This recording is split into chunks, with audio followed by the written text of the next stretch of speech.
নমস্কার। আজকে আমার একটি অতি সাধারণ রেসিপি। এইগুলি ফুলকপির ডাঁটা ধুয়ে আমি সিদ্ধ করে নিচ্ছি ঢাকা দিয়ে।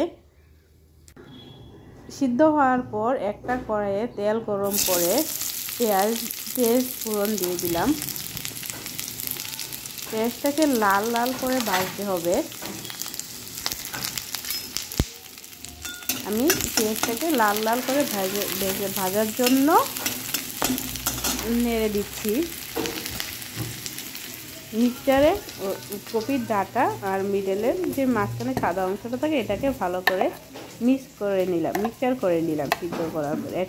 মিক্সচারটার ভিতরে আছে আদা, রসুন, কাঁচা লঙ্কা দিয়ে সবগুলিকে একসাথে পেস্ট করে নিয়েছিলাম।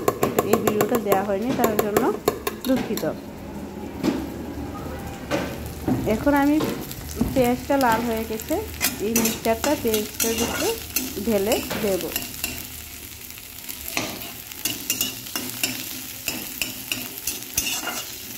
লাল লাল করে ভেজে নেওয়ার পর এখন আমি মিক্সচারে পেঁয়াজটা ঢেলে দিচ্ছি। এরকম পেঁয়াজটা পুরোটা ঢেলে দিলাম। ঢেলে দেওয়ার পরে পেঁয়াজটা ভালোভাবে একসাথে মিশিয়ে নিচ্ছি। হালকা আগুনে মিশাতে হবে, না হলে এটা নিচে লেগে যাবে। দেখুন এটাতে জল এসে পড়েছে। এই পর্যায়ে আমি হলুদ দিয়ে দিলাম, জিরে গুঁড়ো দিয়ে দিচ্ছি, ধনের গুঁড়ো দিয়ে দিলাম, ধনের গুঁড়ো দিয়ে সবগুলি মশলাকে ভালোভাবে নেড়েচেড়ে মিশিয়ে দিচ্ছি। মিশিয়ে দেওয়ার পর কিছুক্ষণ এটাকে ঢাকা দিয়ে রাখতে হবে, বা এমনি রাখলেও হয়ে যাবে। ঢাকা দিলে মানে যতটুকু সিদ্ধ হয়নি এতটুকু সিদ্ধ হয়ে যাবে। এখন আমি লবণ দিয়ে দিচ্ছি। লবণটা পরিমাণ মতো দিতে হবে, কারণ এটা শুকানোর পর অনেকটাই কমে যাবে। আর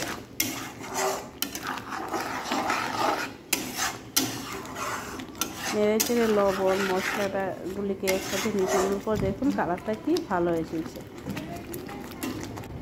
এখন কাঁচা লঙ্কা দিয়ে দিচ্ছি। কাঁচা লঙ্কা মিক্সচারের সাথে দিয়েছি, তাও কাঁচা লঙ্কাগুলিকে এখন দেওয়াতে কাঁচা লঙ্কার একটা আলাদা সেন্ট পড়বে। কাঁচা লঙ্কাটা দিয়ে আবারও নেড়ে চেড়ে দিচ্ছি। যখন আস্তে আস্তে জলটা শুকিয়ে যাবে তখন নাড়ার উপরে রাখতে হবে, ততক্ষণ অবধি এই ভর্তাটা থেকে তেল না বেরিয়ে আসে। মোটামুটি ভর্তাটা জল শুকিয়ে গেছে, নিচে আস্তে আস্তে লাগছে। হঠাৎ করে ধোয়াটা এতটা বেশি হয়ে গেল, তার জন্য ক্যামেরাটা ধোয়া হয়ে গেছিলো। এই দেখুন কিছুটা তেল তেল হয়ে গেছে। আর কিছুক্ষণ রেখে দেব। রেখে দেওয়ার পর হালকা ফ্লেমে রেখে দিয়েছি। এই দেখুন আমার ভর্তাটা রেডি। আমার চ্যানেলটা যদি ভালো লাগে সাবস্ক্রাইব করে দেবেন। Thank you.